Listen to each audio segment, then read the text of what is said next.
Hey guys, and thank you so much for tuning into my channel. My name is DeLady Designer. We are back with another speed build video of our city zoo, and in this episode we're going to build a kangaroo habitat.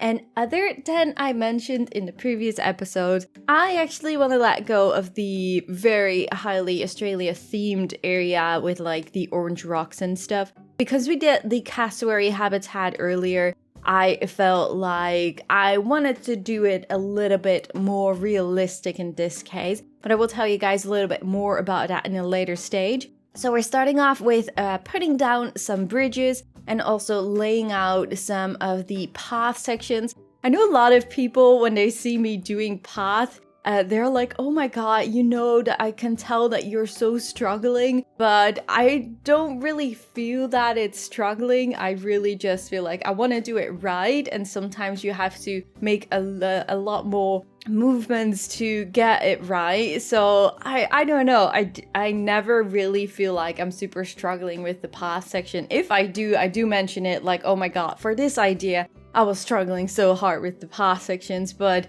in most of the cases, like after 4 years of playing Planet Coaster and now Planet Zoo, you basically get used to it and you just know what will work and what will not work. So yeah, I am not really struggling myself, but I can imagine if you're new to the game that the path tool can be really a pain in the butt sometimes. So yeah, I laid out some of the path sections in our zoo just to get the idea of where I want things to become. At first I wanted to have the Australian animals like at the backside of the Rivierahal, but in the end I remembered like the first video I did with like the Australia pack overview, I already mentioned like I wanted to do it in like the right corner when you come into the zoo. So yeah, in the end I decided to have 2 Australian habitats on one side of the river and 2 Australian habitats on this side of the river. So we're going to have the dingo habitat here too, which is supposed to be a pretty big habitat. So that was also a reason why I was like, okay, I really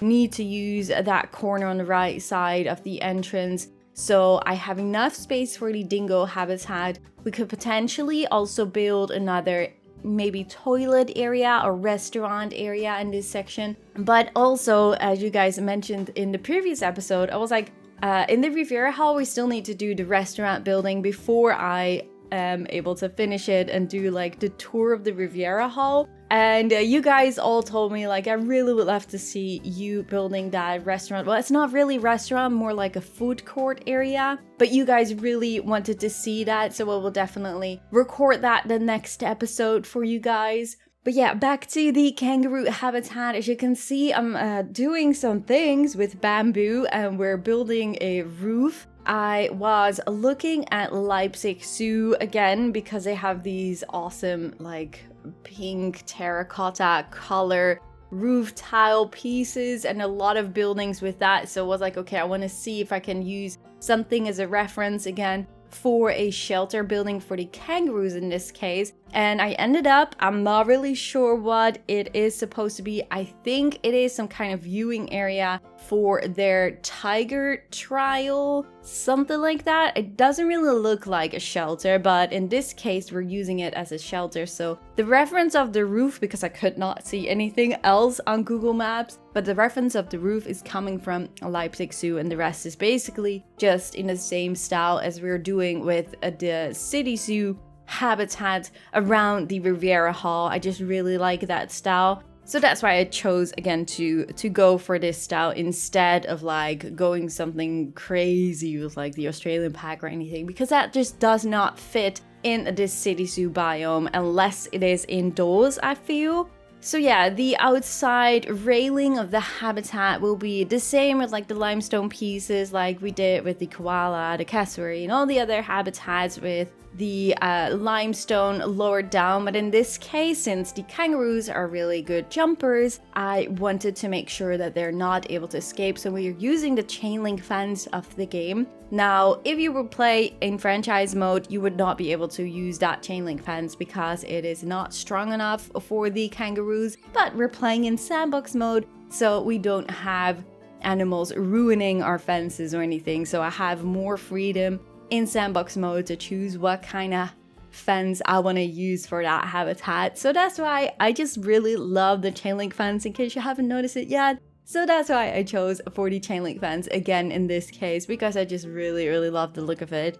And since this is like the edge of our zoo, I wanted to make sure that you can't really see that when you look into the habitat. So the edge, like the backside edge of the habitat, is basically filled with a lot of trees and bushes, because I really wanted to make it feel like it is just somewhere in the zoo and not per se on the edge of the zoo. I don't want people to really notice it on this side, even though we still need to make sure, oh, that's right, now that I talk about it, we also need to make sure that we have this kind of edge fence, because I started it at the entrance, but I never really continued it. So that is something I might need to look into again and try to change that a little bit, because there is not that much space anymore left to either put down that fence, but you can't really tell it anyway, so maybe I can get away with it at some point. I'm not really sure, but we have to do a lot of decorating and stuff on the outside, like filling the gaps and those kind of things. So there's a lot to do still to make everything look nice and blend in to our city zoo.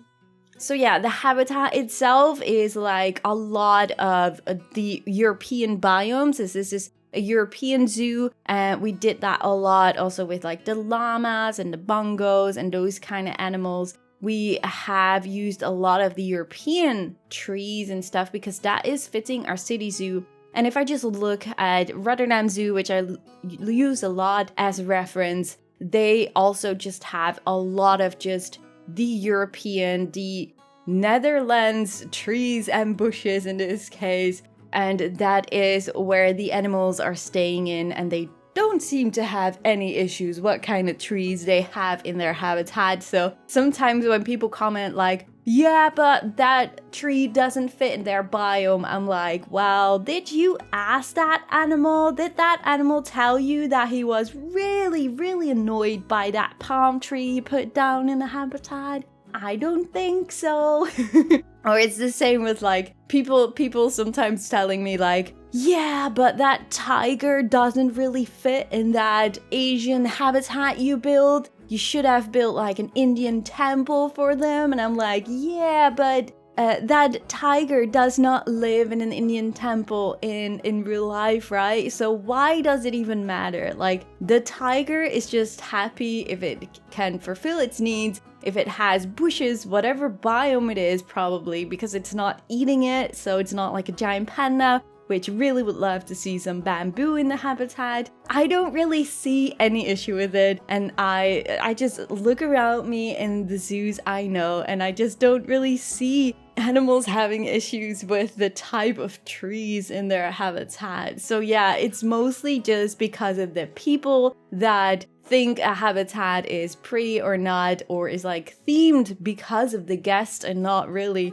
for the animals themselves. They honestly don't really care. And if that is, there are probably a lot of people that work in zoos watching right now, and just let me know in the comment section down below that, like, I've seen it so often, people telling like the themes you see in a zoo are really just for the guests, and the animals really just couldn't care less. I mean, I think that's how it goes, and I think that is how many zookeepers and etc. tell me in the comment section down below.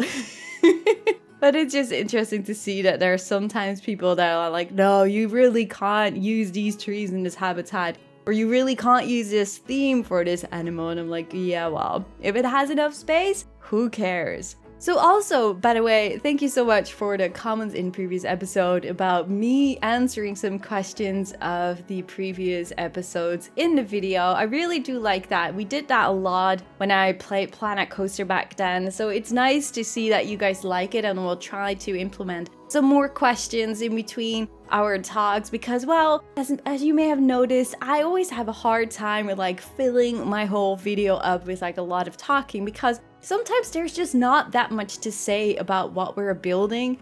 So yeah, sometimes it's like putting down a lot of rocks, like how many rocks do you want? Yes, you know, there's just not that much to tell sometimes about what you're building. Like, you can tell what it is inspired of and why you did something, but there is sometimes just not that much to tell. So it's really nice to hear that you guys would like me to answer some questions also in the video, and also for myself to keep on rambling to you guys. So I really do enjoy that.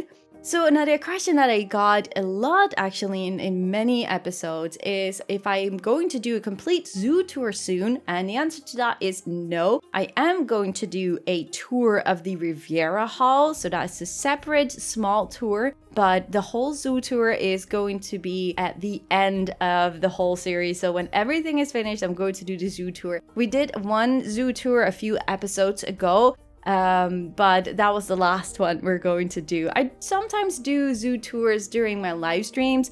They obviously take already a lot of time, so this zoo probably already takes around one and a half hour to do a complete zoo tour, and it's not even like the size comparing to Mainland Zoo, which was a lot smaller, I think. So no, I'm not going to do any more in-between zoo tours, just so you know. So if you want to know everything that is in the zoo right now, I just highly recommend to watch all the videos. They're all on a playlist, so you can easily find them. And you can see the animals named in the titles if you're looking for a specific animal. So yeah, that is regarding zoo tours. But as I said, I'm going to do, just like we did with the reptile house, only a tour of the reptile house. We're now going to do a tour with only the Rivierahal, once it is finished, of course, with the restaurant.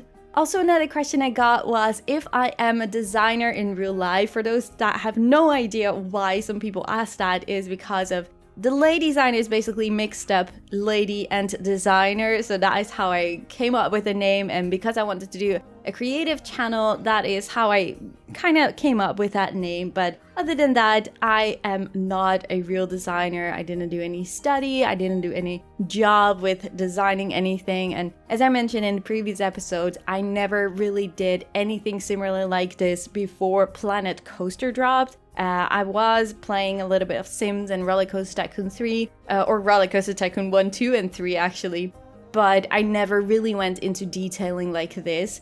So yeah, no, this is basically all pretty new to me, and I didn't do any study or whatsoever for it. Talking about Roller Coaster Tycoon, I'm just super excited. If you haven't seen my community post yet, Roller Coaster Tycoon 3 is going to get like some kind of relaunch the 24th of September. So it's going to be launched at a Nintendo Switch, but also a new version for Steam. So it's going to be like an HD version, like a big screen version, and I don't know, refurbished or anything, a little bit. Like, it's not like a new version. It's the same Roller Coaster Tycoon 3 as we know it, but then like a better version for like computers these days with like a bigger screen and stuff. So I'm just super excited to jump into Roller Coaster Tycoon 3 soon, and then see with everything I've learned with Planet Coaster and Planet Zoo, to see how I pull that off actually, since I never really played it that detailed back then in the days. So yeah, I'm just actually really curious to see how I will pull it off in Roller Coaster Tycoon 3 when I open it now. But maybe when I open it, I'm like, oh my god, these graphics, I can't live with this, and it's going to be one episode only. But we have to wait and see, but definitely stay tuned. I'm definitely going to make at least one video with Roller Coaster Tycoon 3 just to check it out and to see how it feels after, how long is it? 16 years? So yeah, I'm just super excited for that. So yeah, I'm almost at the end of this video, so thank you guys so much for watching. I really hope you guys enjoyed. Leave a like at the video if you guys enjoyed, and subscribe of course if you haven't already. And if you want to support the channel a little extra, you may want to consider to become a Fay Fam member with the link down in the description. Thank you guys so much for watching, and I really hope to see you guys on the next one. Bye guys!